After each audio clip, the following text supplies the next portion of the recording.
Mobilisés par centaines, les forces vives de Sakanya ont réservé un accueil délirant à leur gouverneur. Après avoir salué les officiels, Jacques Abouala-Katoué, qu'accompagnait son vice-gouverneur Jean-Claude Kamfwa Kimimba, est escorté par une foule immense à travers les artères de Sakanya jusqu'à 2 km de là. Il se rend au stade Méto. Ici, introduit par l'administrateur du territoire, le gouverneur du Haut-Katanga va annoncer à ses concitoyens des actions de développement qui ont justifié son déplacement. À l'époque, lorsqu'on quittait Lubumbashi, on passait beaucoup de temps.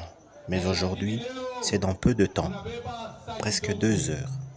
Parce que le président de la République nous demande de travailler pour réduire la souffrance de la population.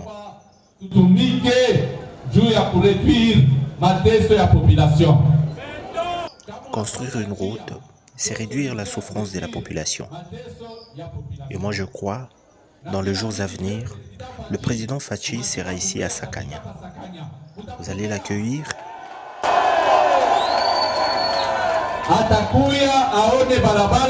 Il viendra voir la route et vous aussi. C'est grâce à Fachi Béton que Sakanya a une belle route et il y aura un terrain de football. D'ici peu, il y aura de l'eau potable grâce à Fachi Béton. Il s'ensuivra un dialogue avec les habitants de Sakanya.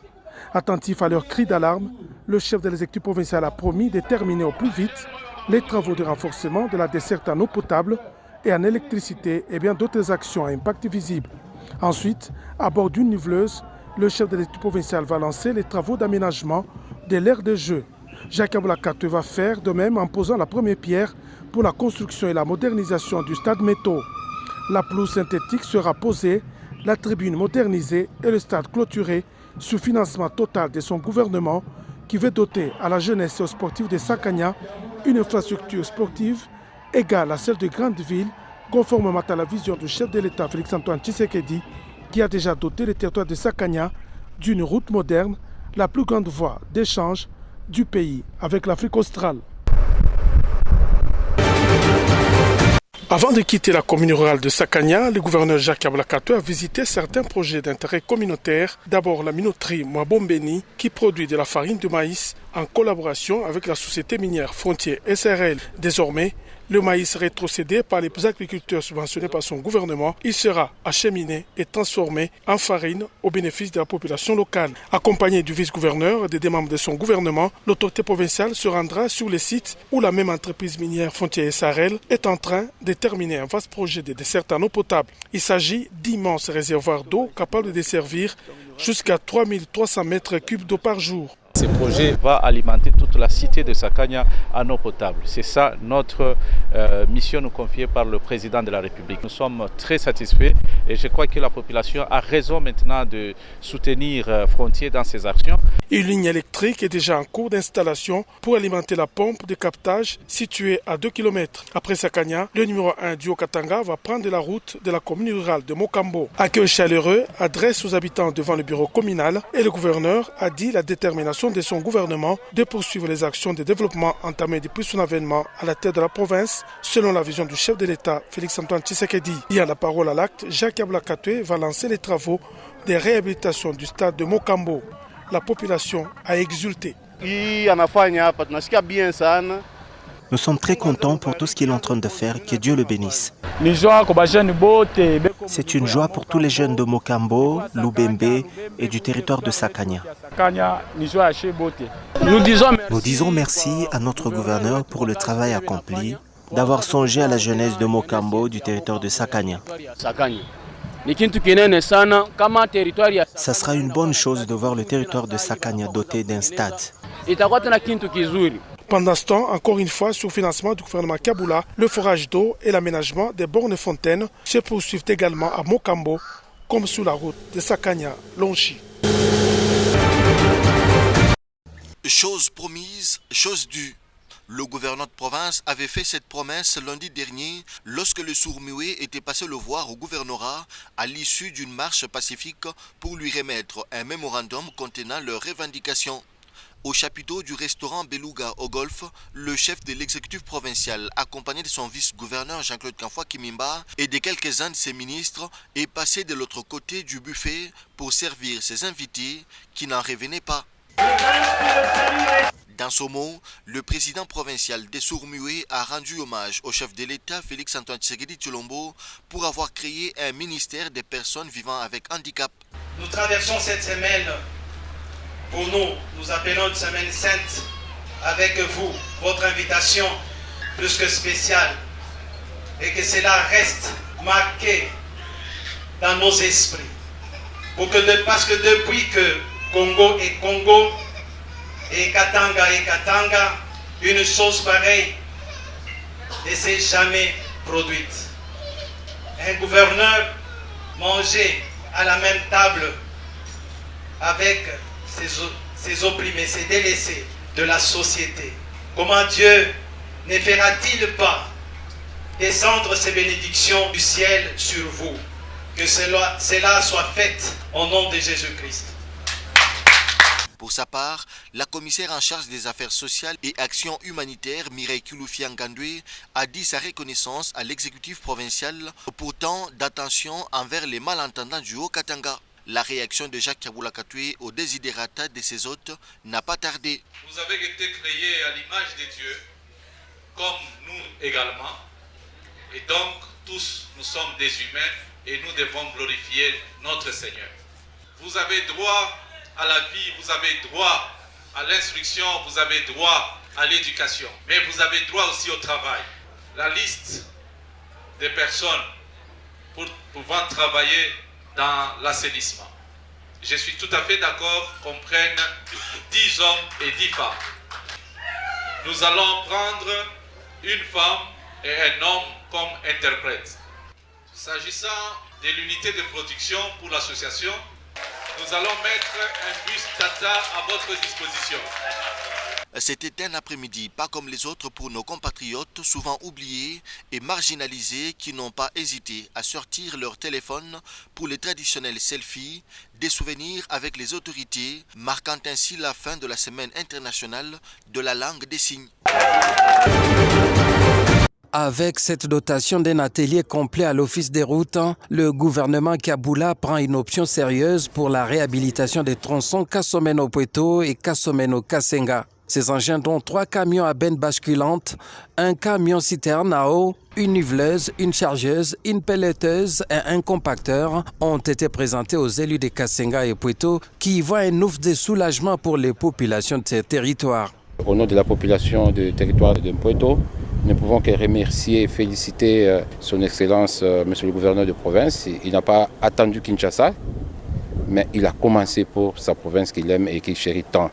Et nous ne pouvons que lui jeter de fleurs et j'espère qu'il ne va pas se lasser et il va accompagner l'Assemblée provinciale pour que nos populations puissent enfin trouver gain de cause. Le gouvernement provincial, chapeauté par Kaboula Katoué Jacques, à qui vraiment nous rendons nos sincères remerciements.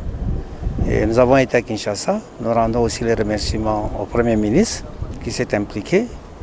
Et les derniers remerciements s'adressent au chef de l'État qui a bien facilité que les engins puissent descendre sur Kasenga pour pouvoir commencer les travaux de la réfection de la route Kasenga et Pweto. Tunampikia baba gouverneur wa jimbo letu la Haut-Katanga vile alitusikia kuria kwetu kufuatana vile population inaanza kuria. Tunampikia sana baba gouverneur Kaboula Wandani, aksanti kwa kazi anetutendea mu territoire yetu ya Pweto, aksanti. Pour le gouverneur Jacques Kaboula Katoué, il s'agit de répondre aux cris d'alarme de la population selon la vision du chef de l'État Félix-Antoine Tshisekedi. C'est l'office de route qui va exécuter les travaux de sorte que notre population trouve réellement des solutions à ces problèmes en ce qui concerne le trafic. Parce que nous sommes dans une dynamique de reconstruction de notre pays lancée par le président de la République, Félix-Antoine Tshisekedi, qui veut à ce que nous puissions travailler pour les territoires. Donc le projet de 145 territoires prôné par le chef de l'État, nous en tant qu'exécutif provincial ainsi que législatif provincial, nous sommes mis d'accord pour accompagner le chef de l'État dans ce projet. D'ici déjà lundi, l'Office des routes sera déployé sur ces deux axes actuellement en délabrement très avancé afin de les rendre praticables avant la tombée de la pluie. C'est fait. L'atelier remis à l'Office des routes pour la réhabilitation des tronçons Kasomeno-Kasenga et Kasomeno-Pweto par le gouvernement Kiabula est arrivé ce lundi 26 septembre 2022 à Kasomeno. Le ministre provincial de l'Agriculture, Arce Joseph Kayumba, qui assume l'intérim de son collègue des infrastructures, a été dépêché à Kasomeno par le gouverneur de province à la tête d'une délégation composée de représentants de la primature, du FONER et de l'Agence des grands travaux. La délégation devra étudier la faisabilité avant le lancement des travaux. En premier lieu, l'on procédera à l'enlèvement des bourbiers sur les routes nationales numéro 35 et 5 avant la tombée des pluies. Sur le tronçon Kasomeno-Kasenga, Arce Joseph Kayumba s'est imprégné des travaux en cours par l'entreprise GED qui balise cette route. Romulus Kisambe, conseiller spécial du Premier ministre, estime que cette intervention rapide va éviter que la route se coupe en deux pendant la saison pluvieuse. C'est l'objectif justement que le gouvernement central et le gouvernement provincial se sont fixés pour que nous puissions d'abord remettre à l'État avant le grand projet d'asphaltage de ces deux axes routiers. Le mardi 27 septembre, la même délégation, conduite par Arce Joseph Kayumba, se rendra sur le tronçon Kasomeno-Pweto. Ici, les instructions ont été données aux responsables de l'Office des routes afin de faire diligence avant la tombée des pluies.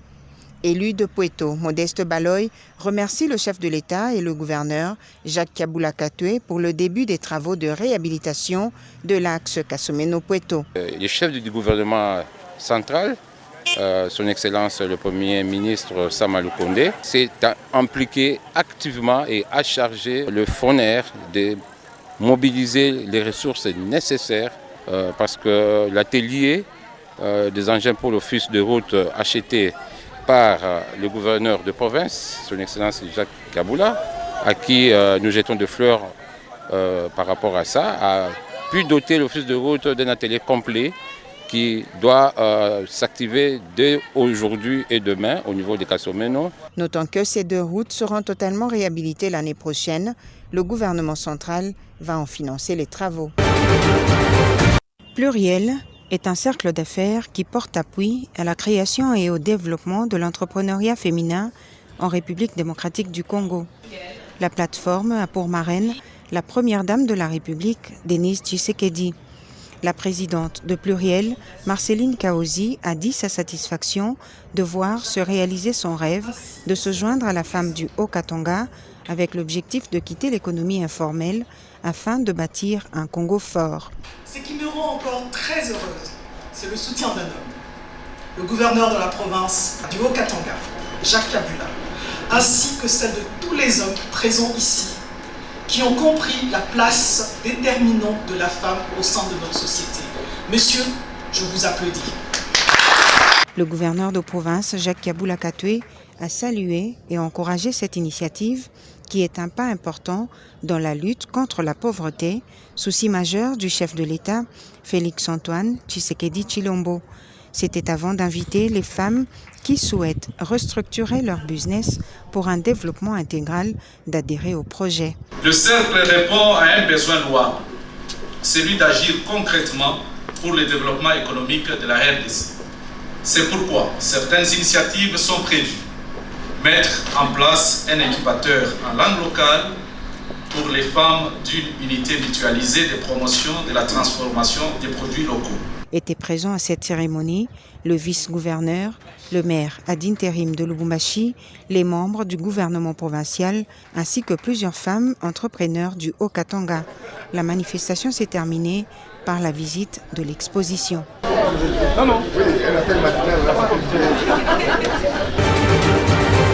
De l'asphalte sous l'avenue Caravia, la bretelle allant de la route Kipushi en passant par le lycée Tchondo pour déboucher sur l'avenue de la Mission à la cité Gékamine, cela ne s'était pas vu depuis l'époque coloniale. Aujourd'hui, c'est chose faite. Les engins et agents de l'OVD s'adonnent à la tâche selon les instructions du gouverneur Jacques Kabula Katwe qui n'a pas voulu faire les choses à moitié. Il a maintenu fermé pour réhabiliter l'avenue Caravia. Cette dernière action va conduire à l'ouverture du nouveau pont Tchondo, au passage des véhicules et surtout à désengorger la route Kipushi. La population, elle, n'a pas attendu la fin des travaux pour saluer cette énième réalisation de Jacques Kabula Katoué, engagé résolument à matérialiser le plan d'action du président de la République, Félix-Antoine Tshisekedi Tshilombo. Félicitations à notre gouverneur qui est en train de réhabiliter cette avenue qui va vers Tchondo et du côté Caravia. Je suis heureuse et contente parce qu'auparavant c'était vraiment trop sale. Mais pour le moment, on voit que c'est propre et je suis vraiment heureuse. Un mot peut-être au gouverneur qui a fait ça. Tout ce que je peux lui dire, c'est merci. Cette avenue nous faisait vraiment souffrir. Nous disons un grand merci au gouverneur de province pour cette réalisation. Signalons que la population riveraine sollicite de l'autorité l'éclairage public afin que ce coin de la capitale du cuivre ne soit pas un terreau de l'insécurité. Aux usagers de respecter le tonnage fixé à 20 tonnes une fois les ponts Tchondo New Look ouverts à la circulation. À chaque passage dans ces commissariats et sous-commissariats de la police, le ministre provincial de l'Intérieur a interpellé les animateurs de ces bureaux à se rapprocher davantage de la population et à créer un climat de confiance, une collaboration nécessaire pour lutter efficacement contre la criminalité et le banditisme à Lubumbashi. Eric Mouta s'était rendu pour ce faire, entre autres, au commissariat de la police Huachi, au commissariat urbain Kampemba, où un camion OO appartenant aux Chinois a été appréhendé par les services de sécurité et s'apprête à être restitué au propriétaire. Du côté marché Zambia, Eric Mouta s'est arrêté à un bureau de liaison qui sert au site Cachot. Il leur a instruit de s'en tenir uniquement à leur mission, sans outrepasser les compétences. Au commissariat urbain de Kampemba, par contre, le ministre provincial de l'Intérieur a trouvé certains bureaux vides et plusieurs autres fermés à double tour, comme pour un jour férié. Une situation qui n'a pas du tout plu au ministre provincial de l'Intérieur qui a convoqué séance tenante le commandant de ce commissariat. Au terme de plus d'une heure de ronde, Eric Mouta en donne le bien fondé. C'est dans l'objectif du gouvernement provincial, dirigé de main de son Excellence Jacques Kabula Katoué, représentant personnel du chef de l'État Félix-Antoine Tshisekedi Tshilombo, le souhait de voir la population vaquer paisiblement à ses occupations, de les voir aussi dormir paisiblement. C'est comme ça que nous avons été sur le terrain pour demander aux animateurs de la sécurité de redoubler de vigilance. C'était aussi plus pour chercher des pistes de solutions, comme ça a toujours été le souhait du gouverneur de la province, à ce que la population puisse être à l'aise, la population puisse vaquer à ses occupations paisiblement. Notez que sur son chemin de retour, le ministre provincial de l'Intérieur s'est arrêté à différents parkings de taxi-moto. Eric Mouta les a conscientisés et invités au strict respect des limites tracées par la mairie de Lubumbashi et surtout à s'abstenir de tout comportement pouvant les discréditer. Cette ronde des commissariats et sous-commissariats des différentes communes de Lubumbashi n'est qu'une première. D'autres rondes similaires sont à venir. Ce sont des opérations gratuites en chirurgie, gynécologie et ophtalmologie qu'organisent les centres de santé de référence Somika en faveur de la population du quartier Somika et ses environs à Lubumbashi. Elles ont été lancées ce 27 septembre 2022 par le ministre provincial de la Santé du Haut-Katanga, Joseph Nsambi-Boulanda. Pour Fortuna Kandé, directeur RSE, groupe Somika, ces différentes campagnes font partie des actions volontaires de la Somika, société minière du Katanga, à travers la fondation 20 Mars. Ces opérations vont certaines d'entre elles s'effectuer au centre de santé de référence Somika, récemment inauguré, construit et équipé par Somika dans le cadre de responsabilité sociétale des entreprises RSE. Le numéro 1 de la santé dans le Haut-Katanga a loué cette action qui rentre dans le cadre de la couverture santé universelle prônée par le président de la République et chef de l'État. Furaha sana kuona ile code minier inatendeka. Donc kwa jina ya gouverneur wetu Jacques Kabula Katoué mwenye na represente hapa, tuna lance hapa leo hii kampanya ya maoperation iko gratuite na tutaendelea. Hii ndoa tumeshafanya na Fondation Vinmar na commune annexe juu iendelee na tusaidie zaidi wakaji wa quartier Somika Sous la guidance du médecin directeur, le ministre provincial de la Santé, Joseph Nsambi Boulanda, a visité ce centre de santé de référence moderne qui organise plusieurs services médicaux pour le bénéfice de la population de cette contrée périphérique qui a longtemps éprouvé des difficultés d'accès à une structure sanitaire adéquate. Ayant une expertise médicale avérée, l'autorité ministérielle a prodigué des conseils permanents pour une meilleure prise en charge des malades ainsi que la réussite de dites campagnes.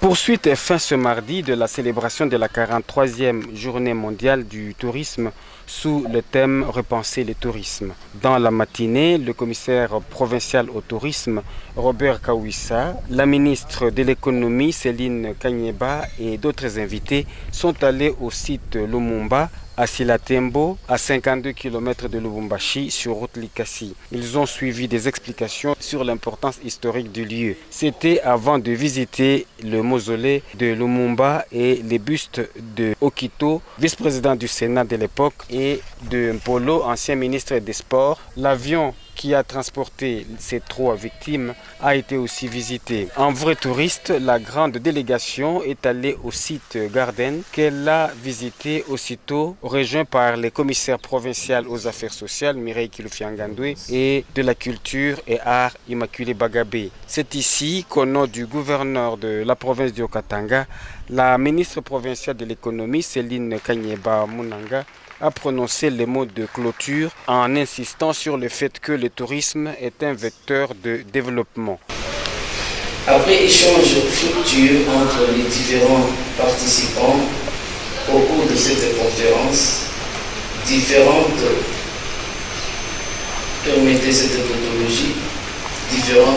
recommandations ont été formulées afin que nous, politiques et acteurs touristiques, puissions repenser le tourisme pour qu'il devienne un véritable vecteur de développement. Les moments ont été de réjouissance et ont permis aux fêtards de savoir plus sur le tourisme.